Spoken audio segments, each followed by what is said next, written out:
Yes, Angel.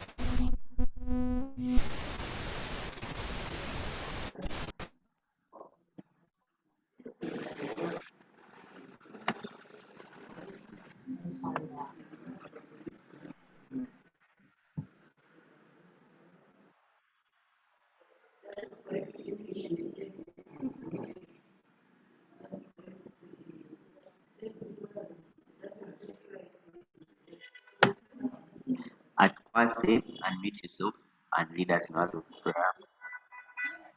Humble ourselves and pray. Father, we thank you for today. We thank you for the gift of life. We thank you that some of us are able to make it into this lesson. I pray, dear Lord, Father, for those who are not yet in, lift up them up right here. Pray that you help us understand what we're going to learn in this lesson and bring it further in Jesus' name. I pray all this in Jesus' name. Amen. Amen.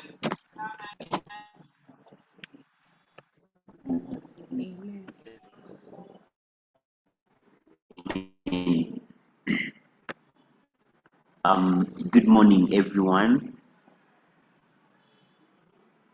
Morning, teacher. Morning. Good morning, Mr. Arjuna. Morning. Are we all very good without COVID? Yes. Yes. Okay.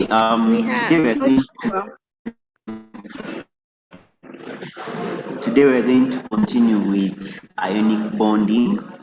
Then after ionic bonding, we will go to covalent bonding. Then after that, we'll upload the notes. Like, we didn't upload the notes because they didn't have enough diagrams, so you will get them later this week. Okay, I'm going to be asking a lot of questions, so we need to start. Last time, Madame Rebecca taught us that ionic bonding is a type of bonding between a non-metal and a metal. Now, she taught us that a metal loses its electrons or its one electron depending on the metal, and it forms a positive ion. A non-metal, on the other hand, gains an electron or electrons to form a negative charged ion. Now, later, the positive charge formed by a metal attracts a negative charge formed by a non-metal, and that attraction between the positive and the negative charges formed, that attraction is what we call an ionic bond. She looked at very many examples, and today I need us to look at more 2 or 3 examples, and then we can go to the characteristics. Okay, any question or questions from last time or from what I've said? Then we can go to calcium chloride. Now, today I'm going to start with calcium chloride. The next example. Daphne, you can say something. Teacher, I wanted to ask, like, if a metal has electrons and then the non-metal gains, like if it gains 1, we don't put the number, but if it gains more, we have to put the number. Is it like that?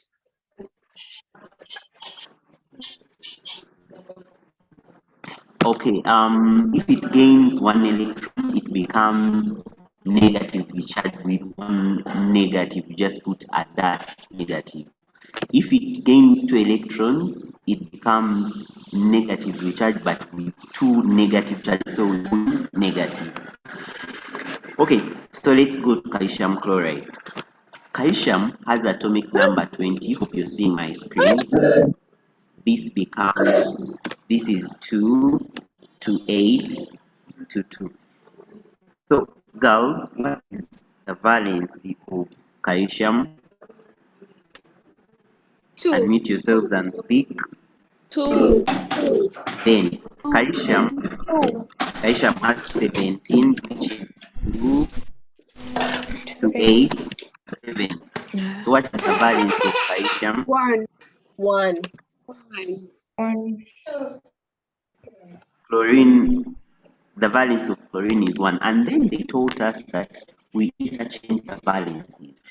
After intervalences, since calcium has a valence of 2 and chlorine has a valence of 1, after interchanging them, they give us calcium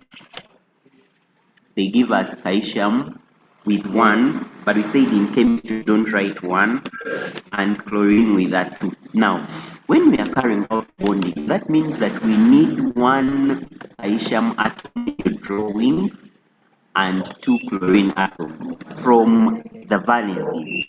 Have you seen that?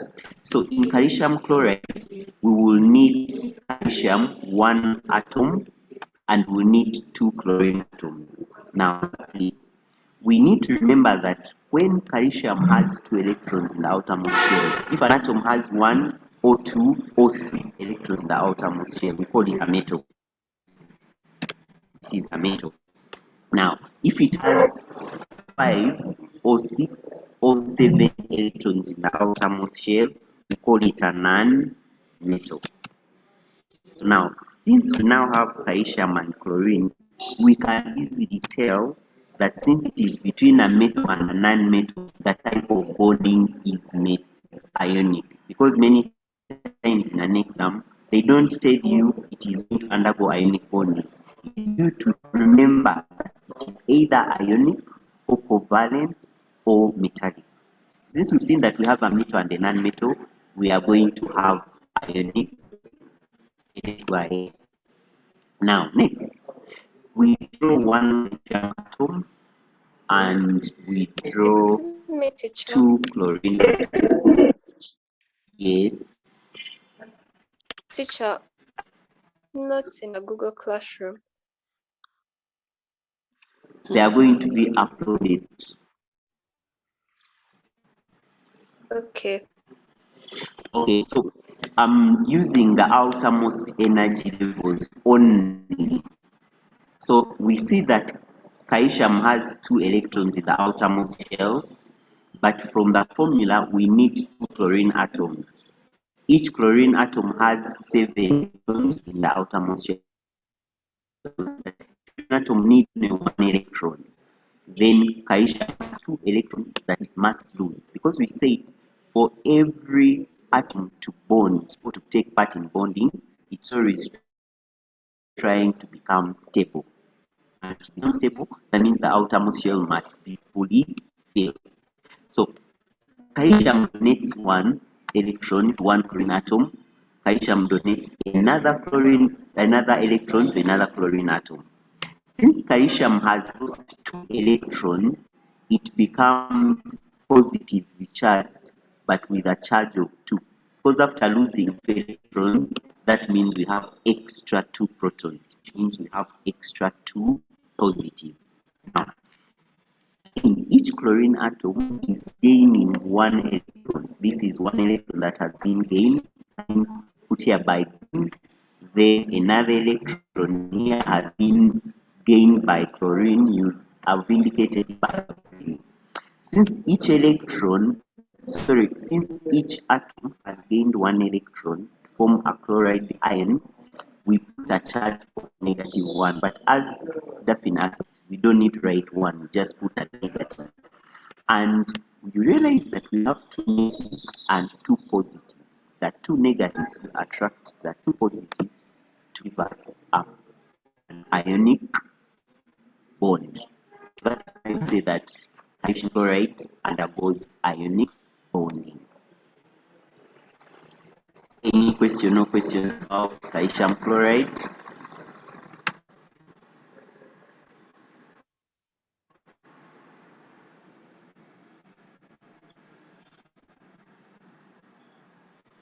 Yes, again. So just please repeat the part chlorine is gained about the negative charges of chlorine.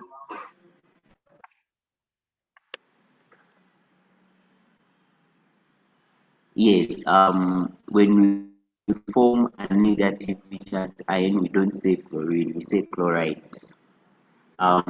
each chlorine atom is gaining 1 electron.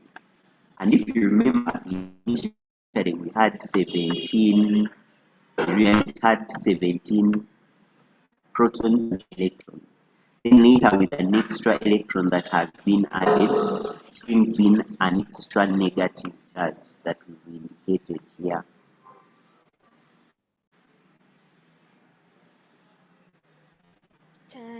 Mutonyi and Miso. Teacher, I don't understand when you say that the two negative chloride particles attract the two positive ones.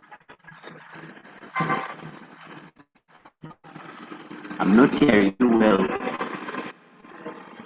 I don't understand when you say that the two negative chloride atoms attract the positive one.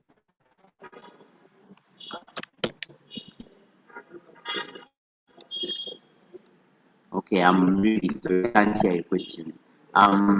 Maybe you can type it. Shona, unmute yourself and ask. Yes, teacher. First, I was asking that how come we haven't drawn the calcium ion? And I've only drawn one for chlorine. Yes, there are very many options that we can use, provided we put calcium with a 2 positive charge. It shows that I'm using strictly outermost energy levels. The outermost energy level that I was using initially has been lost because all its electrons have been lost. In some books, they still draw that the same plus they put the fully filled one. In other books, they don't. And I'm considering the one where they do not use any shell after the outermost energy level. So that when you're reading all options, when you read any book, you can understand. Okay, and then I was asking that when we are like drawing a formation, we have to draw all the energy levels or just the outermost? Like if you are drawing it like in an exam. Of late, requires us to draw the outermost. UNEB question bank, they say using outermost energy levels only. In case you draw using all the energy levels, maybe it's okay, but UNEB strictly in many papers they say using outermost energy levels only. That's why when we are teaching, we are trying to use the outermost energy levels only. Okay, thank you. Okay, more 2 questions, then I go to another example. Daphne, then Malaika. Teacher, is that the final answer? Because I can't see the bond, like the dots, and I can't see the dot, like which represents the bond. Oh, okay. Thank you, Daphne. We may put a dot, may not put a dot, but if you just need to understand, the ionic bond is the attraction between the positives and negatives. So provided you're showing us positives and the negatives, you can add the dots. I'm adding it there, but even if you don't add it there, the charges, we always know that the positives attract the negatives, and the bond is that attraction between the positive and the negative. Thank you, teacher. Lastly, Malaika. So my question, I'm just kind of confused. Why are there two chlorine atoms and only one calcium atom? But this thing is just confusing me. I've not understood it properly.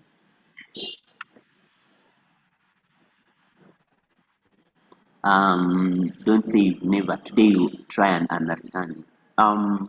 We said when we're starting this number, let me show you something small for briefly, then we can continue, girls.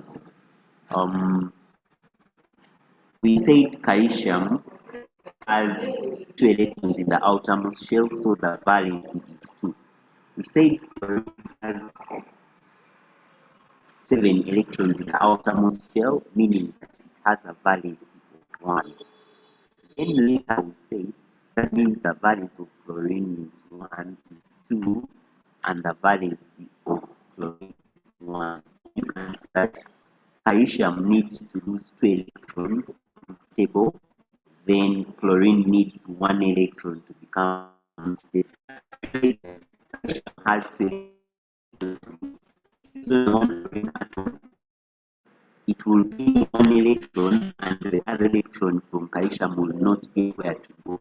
That is why after getting the formula, we say we cross multiply the valencies. With calcium is 1, and chlorine we need 2 atoms, such that all the 2 electrons from calcium have where to go. Comes to 1 chlorine atom, the other electron comes to another chlorine atom. Since each chlorine atom will need only 1 electron, and calcium has 2 electrons to donate or to lose.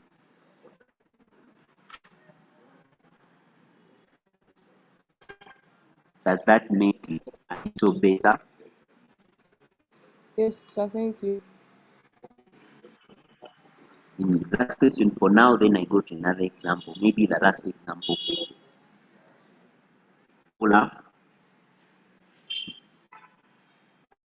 Could you please explain? is Paula or Malaika? It's Paula, sir.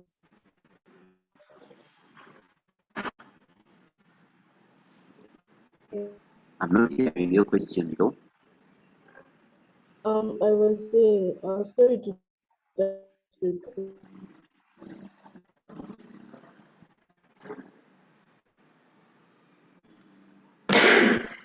I can't hear that question. Maybe someone can say it or repeat it. If not, I can continue for now. I said I've understood.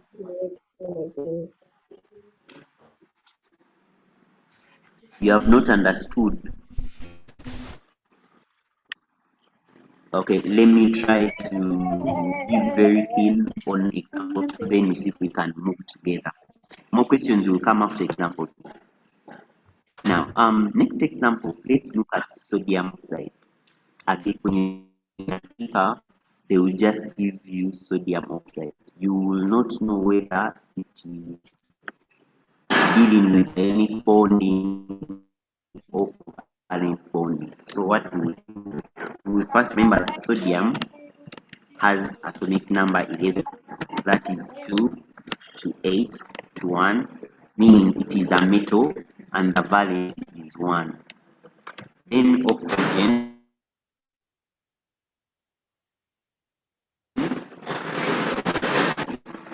electronic configuration is 2 to 6. What is the valence of oxygen? 2. Can someone tell us the valence of oxygen? It's 2. 2. It's oxygen 2 to 6. 2. 2. Okay, someone saying 2, meaning that oxygen will need 1 electron. Again, you see there is a problem here. Sodium is 1, it's losing 1 electron, but oxygen needs 2 electrons to be stable. So what is going to happen? We need to know the number of electrons we need. Since sodium has a valence of 1 and oxygen has a valence of 2, we interchange the valence. If I say interchange or cross multiply, or we make sure that the 1 comes this side, then the 2 comes this side. Then later we'll have sodium sodium with a 2, then oxygen. We would have said oxygen is a 1. But if you remember, girls, we said in chemistry we don't write 1. So since we don't write 1, you may just give it as oxygen. Then this 2 was representing the valency. I believe you remember how Madame Rebecca taught you this. And also this 1 was representing the valency. So girls, again in this diagram or in this number, we expect you to draw 2 oxygen atoms and 1 oxygen atom. You see how it has come. 2 oxygen atoms and 1 oxygen atom. You get that whole bit from the valencies to know the number of atoms you need to draw.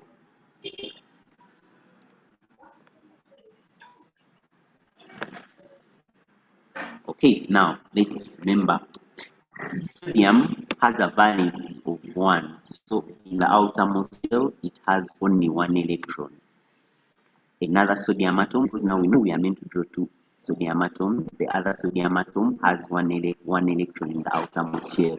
But remember, oxygen has needs 2 electrons in the outermost shell because it has 6 electrons in the outermost shell. 1, 2, 3, 4, 5, 6. But to be stable, it must be 8. That is why it will lose its 1 electron, and the electron will come here to pair with this. Then this sodium atom also loses its electron in the outermost to come and pair with this. Now we know that when an atom loses an electron, protons will be more, so it will have a valence which is positively charged. Since it has lost 1 electron, it will have a valency of positive 1. Remember in the previous number, we had a valence of positive 2 because it had lost 2 electrons. But for sodium, it's losing 1 electron, so its valence is 1. So the charge is positive 1. The other sodium atom has lost an electron, so again its charge becomes positive 1. But we say that we don't write ones in chemistry. Provided you put a positive, it presents that it is 1 positive charge. Again, oxygen has now become stable because this electron now is paired. Now this electron is also paired. Realize that now it is 1, 2, 3, 4 atmosphere. Since it has gained 2 electrons are negative charged. The charge will be negative 2, and when we are drawing these structures, we say 2 negative, not negative 2. We just write 2 negative. Again, this shows us that the 2 positives, this and this, will attract these 2 negatives. Excuse me, And teacher. that attraction between the positive charged ions and the negatively charged ions represent an ionic bond. Yes, you are excused. You can ask. Go ahead. Teacher, why do we say 2 negative instead of negative 2? Okay. Say this is a way of writing, the format of writing when we are drawing these diagrams. So we strictly have 2 negative, not negative 2. It is the format of writing these charges. All the rules that we follow. You know, science has rules, the way we write. So those are the rules that we follow in writing charges.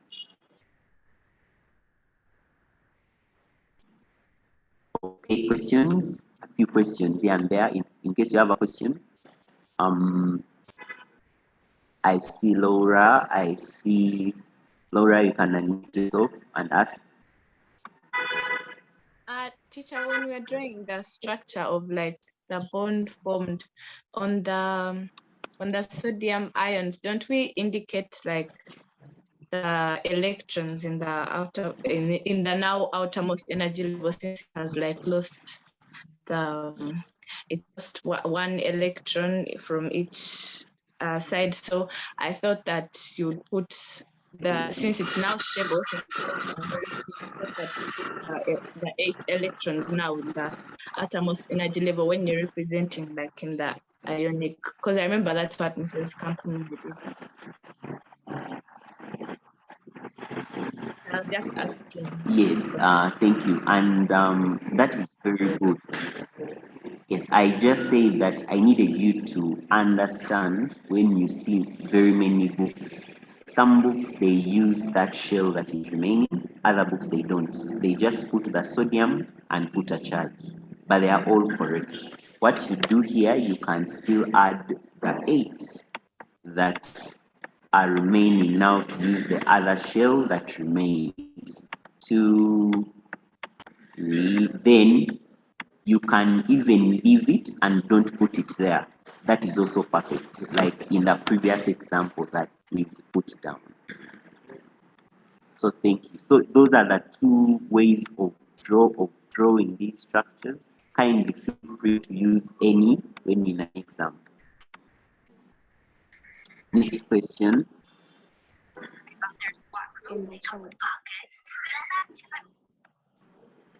Teacher, I'm asking, like here you wrote at the final part where you're writing the final atoms of sodium. You wrote both of them. You wrote, but then last time in the chemistry lesson they told us to just write the number 2 and 1 of them.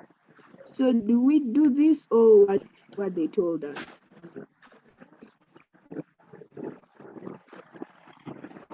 Okay, again, you can use both, any of those. You can draw both, you can write a 2 behind. The 2 shows that there are 2. Okay, thank you. Excuse me, teacher. Yes, Johanna. I wanted to ask, is it necessary to have the last oxygen atom, that oxide? Is it necessary to have the electrons look different to show that it gained 2 electrons? The way you have X's and the dots. Thanks for that question. It makes the work clearer and it makes it look better, but in case they are the same, there is no problem. You still get all your marks. Okay. Lastly, Betty, this is open as. Teacher, I was just asking, if the atoms switch valences, why can they switch the number of electrons in the outermost level as well?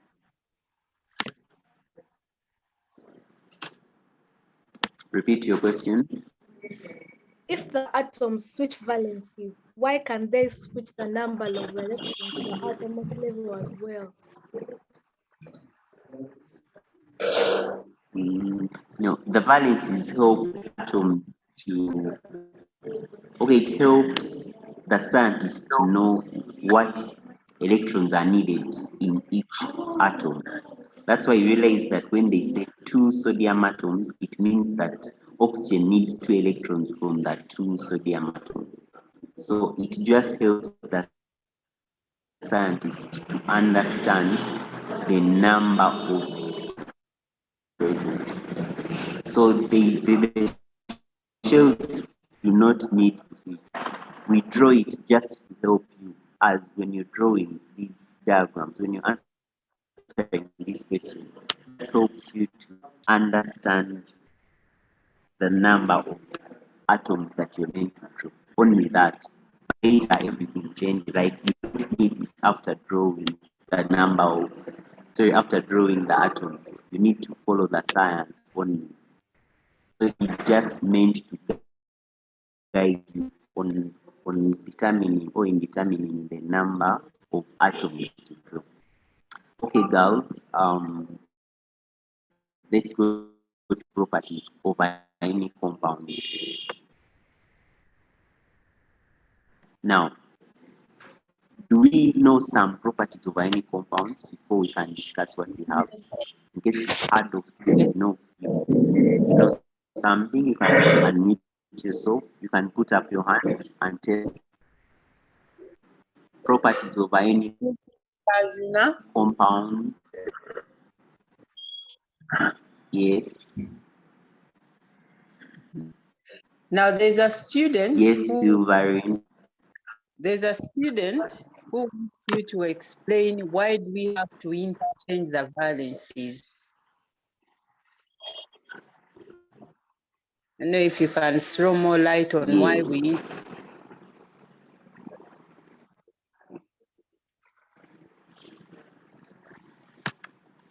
Okay, thank you very much. Let me repeat. We said we have to interchange the valencies because a valency represents the number of electrons that are either meant to be gained or lost. For example, when you look at sodium oxide, sodium has a valence of 1, meaning it will lose 1 electron. Oxygen will gain 2 electrons to make it stable. So the reason why we interchange them is to know what is available. If we have one sodium atom and we have one oxygen atom, realize that the bonding will not be complete. So when we interchange valencies, it shows that sodium has 1, oxygen needs 2. So to be stable, what do we do? So it helps the scientists to know what they need. So to get 2, maybe that sodium, which is reproducing 1 electron, will have to produce 2 electrons. And for it to produce 2 electrons, they have to be 2. Now, since oxygen has all the 2 electrons, for it to be fine, so that the 2 electrons needed are provided, it has to keep 1. If you want to relate it to this bonding, that's how you can understand how we are interchanging them. So we always interchange them such that each atom gets enough electrons or loses the right number of electrons. Again, to make all the atoms taking part in bonding to become stable.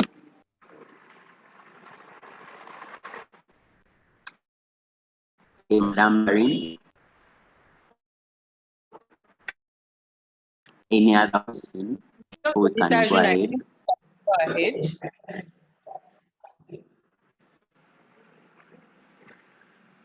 Okay, girls, so let's go to properties of ionic compounds. So every time someone says ionic compounds, we need to know that it is a compound formed between a metal and a non-metal. Now, you realize that ionic compounds have positives and negatives because metals produce positive and non-metals produce negatives.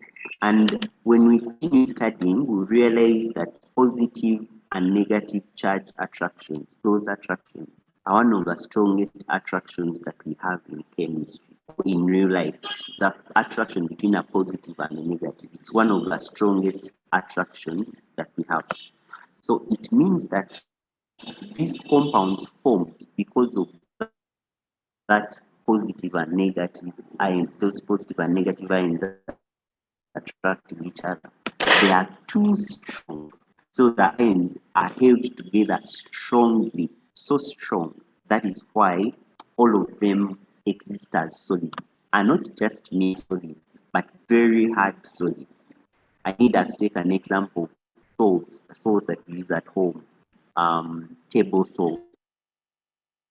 If you get one crystal and you try to squeeze it, to break it, you may find that your hands are even paining you because those crystals are too strong. They are too hard. The reason is due to those very strong charges that are present in positive, in form of positive and negative charges attracting each other. That is point number 1. Again, because of those strong attractions, the positives and negatives, it means that if you want your solids to melt, you have to heat it strongly. So they require a lot of heat for those solid particles to melt. So we say that the melting point is always very high because the forces holding the ions are very strong, electrostatic forces. But for us, we just call them ionic bonds. Now, we need a lot of heat. Remember when melting, the heat breaks those bonds holding the particles together, in our case, the ions together. Now, for those ions to be broken, you will need a lot of heat. That is why the melting point is very high. Okay, melting point and boiling point. Next, since ionic compounds have charges, positive charges and negative charges, we have two terms that I'm going to talk about. I'm going to talk about polar solvents and non-polar solvents. When we say polar solvents, I need us to imagine the Earth. The Earth is polar. It has pole and a south pole. A north pole has its own charge, maybe positive. A south pole has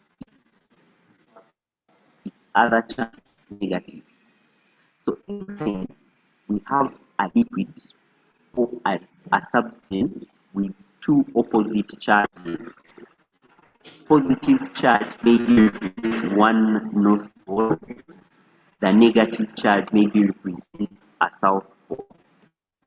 That is why even ionic compounds are called polar, because one side has a positive, the other has a negative. Now, when you get an ionic compound, since it is having a positive and negative, and you put it in a solvent which has a positive and negative, it easily dissolves because the opposite charges always attract each other. So we say that ionic compounds easily dissolve or soluble. Those polar solvents have charges, positives and negatives. Then they do not dissolve in liquids that do not have charges, because for them they have charges. If they are put in liquids without any charges, they cannot with them because they don't have anything to attract them. Examples of polar charges, those charges with some positives and negatives, there is one that is always used, which is water. I'm going to use one funny example. Hope you people you will remember. So that when there is water in a cloth and that cloth is hit by electricity, when you touch that water, you also be hit by electricity. Each that electricity can move through water. Have you ever heard of that?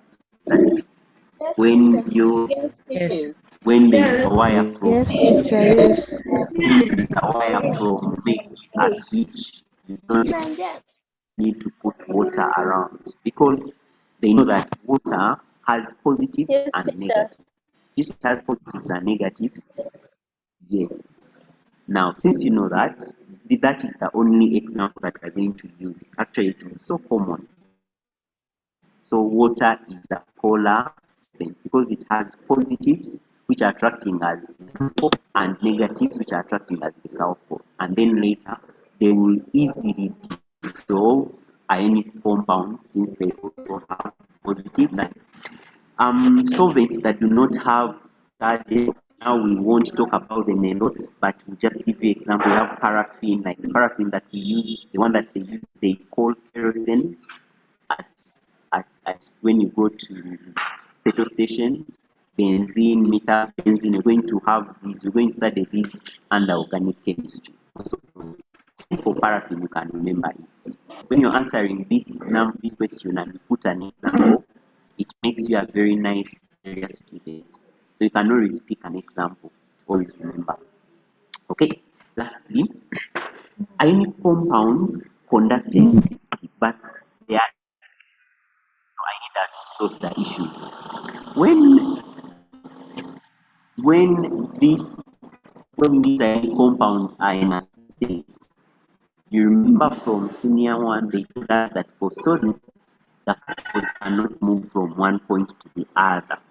So again, these ions in ionic compounds, as we say that ionic compounds are solids in nature, when they are still in solid form, they cannot conduct electricity because the positives and negatives are so fixed that they cannot move. Even if you apply some current, these ions are not so interested to move. What they do, they are vibrating, they keep in their position, so they cannot conduct electricity or heat when they are in solid state because they are not in position to move from one point to the other.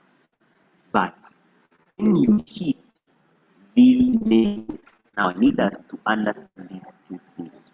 When you heat these metals, they melt because you know heat breaks down the forces holding these ions in ionic compound. So when we heat, they melt and say it is a molten state. So after melting, we call it a molten substance. Hope you're picking that. You get your ionic compound, you heat it, and it melts. After melting, we call it a molten compound. Again, we can also get an ionic compound since you've said that they can dissolve in water. Remember, water also has positives and negatives. After dissolving in water, we call it an aqueous solution.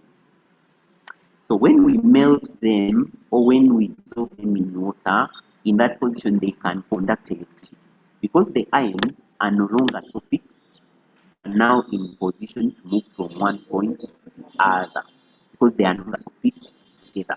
So when you're adding that point, you need to be very serious about it. Any compounds only conduct electricity when they are in molten state or aqueous state. Molten state, that is when you melt them. Aqueous state, when they are dissolved in water. But in solid state, they are just in that normal form, solids, they do not conduct electricity. So those are the four main properties of ionic compounds.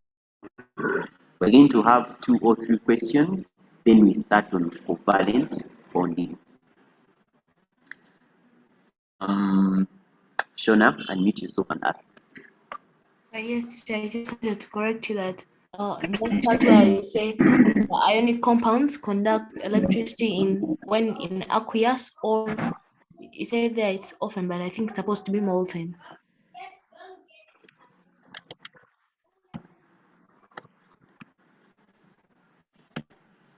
Thank you. And Next then question. also, No.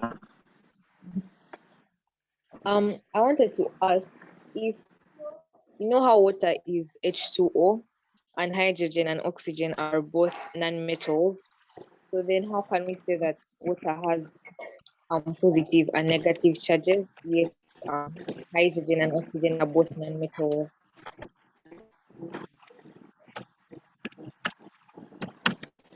Okay. Thank you, Noella. Later, we're going to learn hydrogen. Later, we're going to learn that water in chemistry. I believe you will understand it well. It can form ions. Water, it can form ions. And how does it form ions? We have hydrogen ions and some ions that we call hydroxide ions. I believe that later we're going to talk about, as we talk about acids and bases. The hydrogen ions are positively charged, the hydroxide ions are negatively charged. Yes, what you say is true. Hydrogen is a non-metal, oxygen is a non-metal, and water is being formed, as we are going to learn, is formed by using covalent bonding. But later, when we have water, I would say it forms ions. And those ions, it won't break to find hydrogen alone, oxygen is alone. No.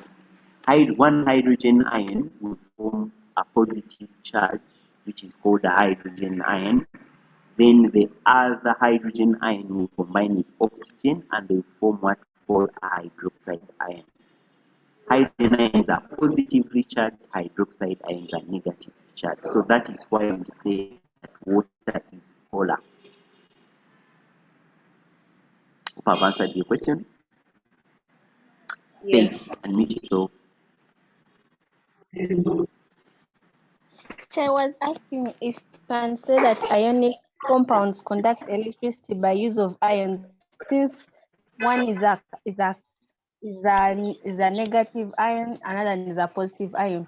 So can't they conduct electricity by using ions?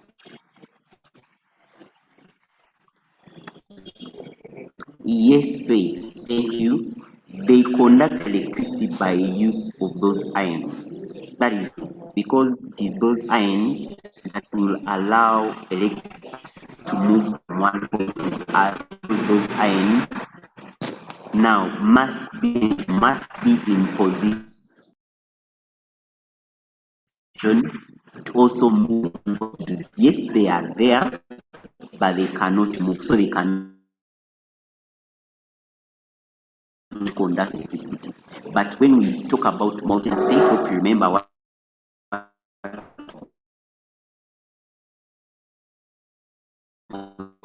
state means, or aqueous state, move from one point to the other.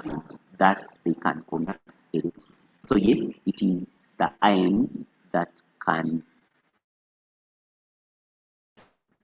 allow conducting of electricity, or they can conduct electricity.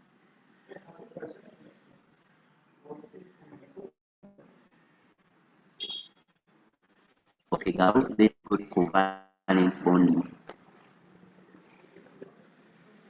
Again, covalent bonding, I'm going to summarize very fast. Covalent bonds are formed between atoms that are strictly non-metals. You need to note that. Ionic bonding, it was between a non-metal and a metal. Now it is strictly between two non-metals. But remember, non-metals cannot lose. Now you have two non-metals that all need electrons because they all miss a few number of electrons to become stable. So since they cannot lose and they have nothing to gain,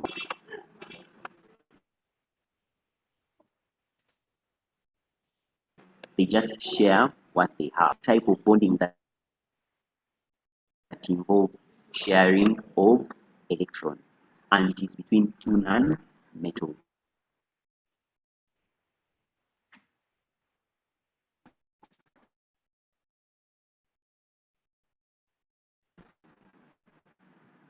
So in this case, we say combined by sharing electrons.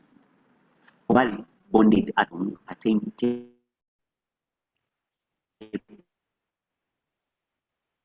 Teacher, you're breaking. electronic pairing, their valency. Okay, then repeat. Sorry. Covalently bonded atoms attain noble electronic configuration through sharing their valence shell electrons. Let's pick these points. Valence shell electrons. The electrons that are meant to take part in bonding, or the electrons that can be shared,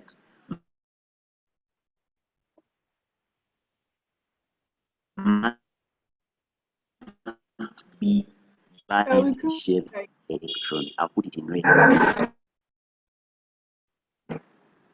You can't hear. You're breaking. So the electrons shared are all outermost energy level electrons, or they must be in the outermost energy level.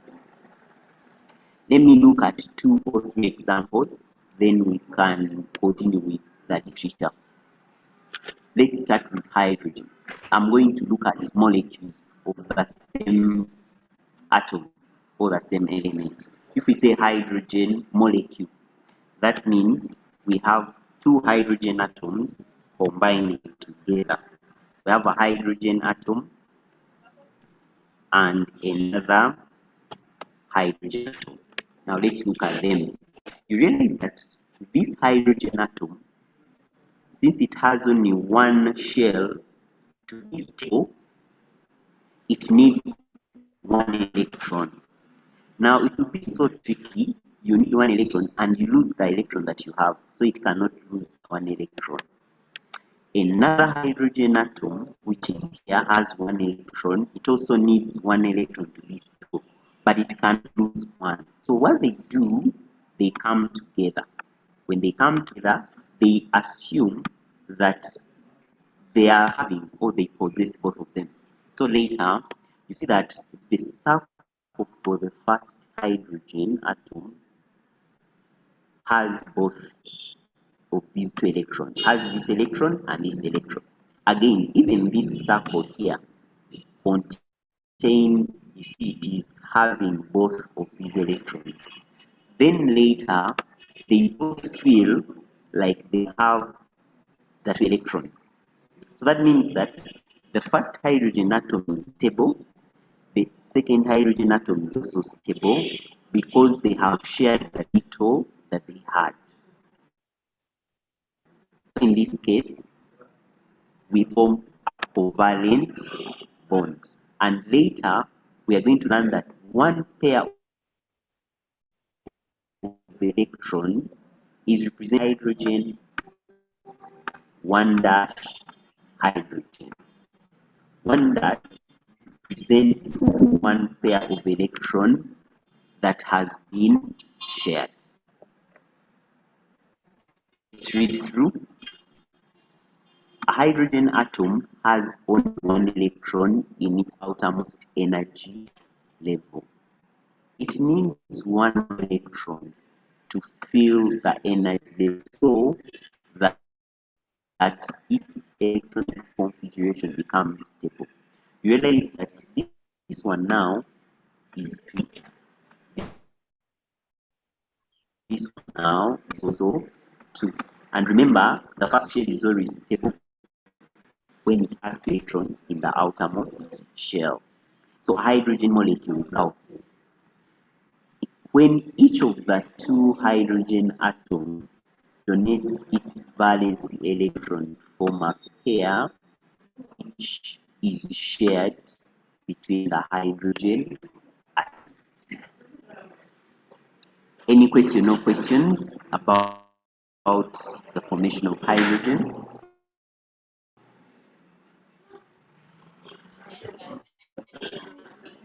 So since the 2 electrons have been shared, we call it a covalent bond. Yes, Shona, then after you, Daphne. Shona and Daphne.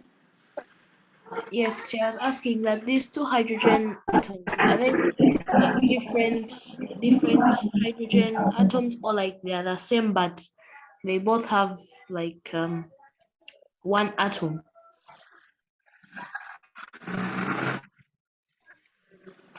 Yes, thank you very much. We said that non-metals, later we learn that non-metals cannot exist on their own. These atoms cannot exist on their own. Each atom will combine with another atom to be stable and exist in nature. Like oxygen, you see that every time you write oxygen, you always put O2, meaning that one oxygen atom cannot exist because it is not stable. Now, the same thing happens to hydrogen.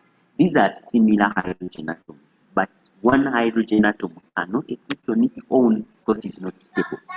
What it will do, it will get another hydrogen in the neighborhood, combine with it so that it becomes stable. So all hydrogen atoms will finding other hydrogen atoms so that they can be stable. But they are the same, just that when they are alone, they are unstable. When they pair up with some other hydrogen atoms, then they become stable. Okay, thank you. Yes, Teacher, Daphne, unmute yourself. I wanted to ask about the the two that you have highlighted, like below the hydrogen molecule.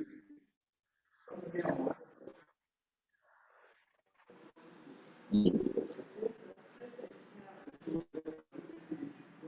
That too is the electronic configuration. It means that initially this hydrogen electronic configuration was 1, hydrogen was 1, even here hydrogen is 1. But remember, this shell is not full. This shell is not full. But later, when they share, they all feel like they have the 2 electrons. So this hydrogen atom will be 2, electronic configuration will be 2, the outermost shell will be full, and this hydrogen atom also feel like it has electrons, and its outermost shell will be 2, meaning it will be stable. Oh, thank you, teacher.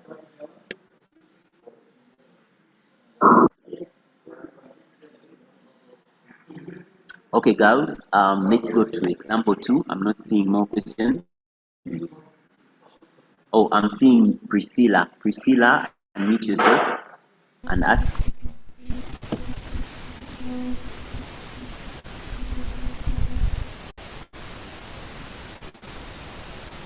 Priscilla, go ahead.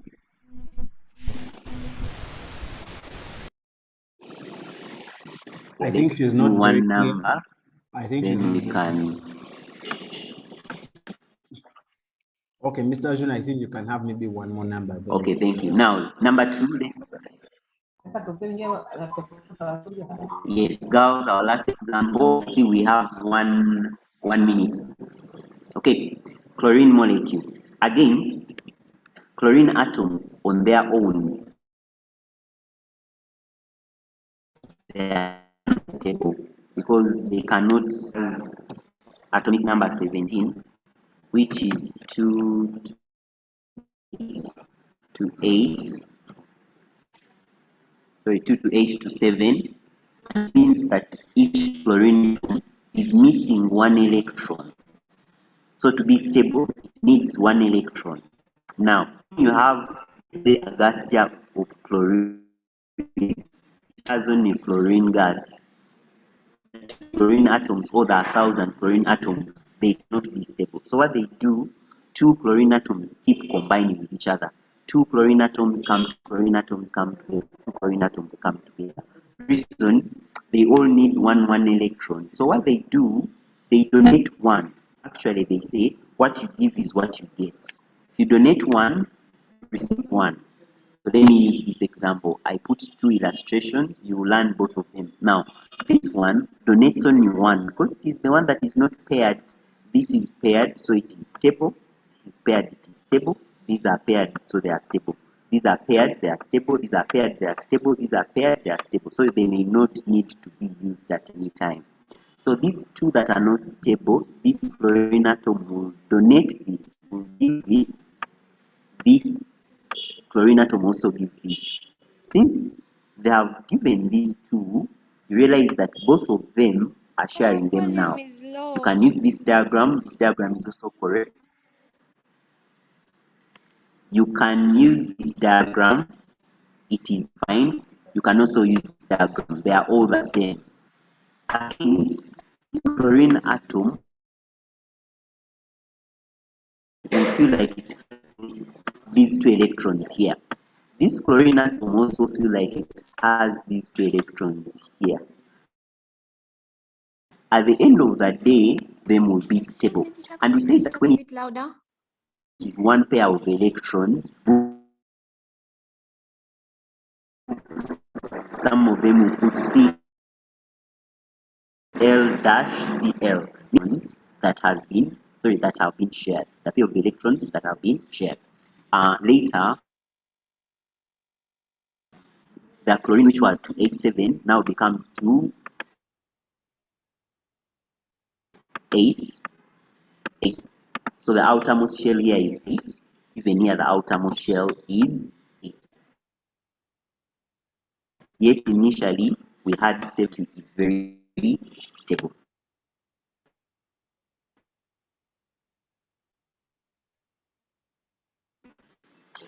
our lesson for today. Thank you, teacher.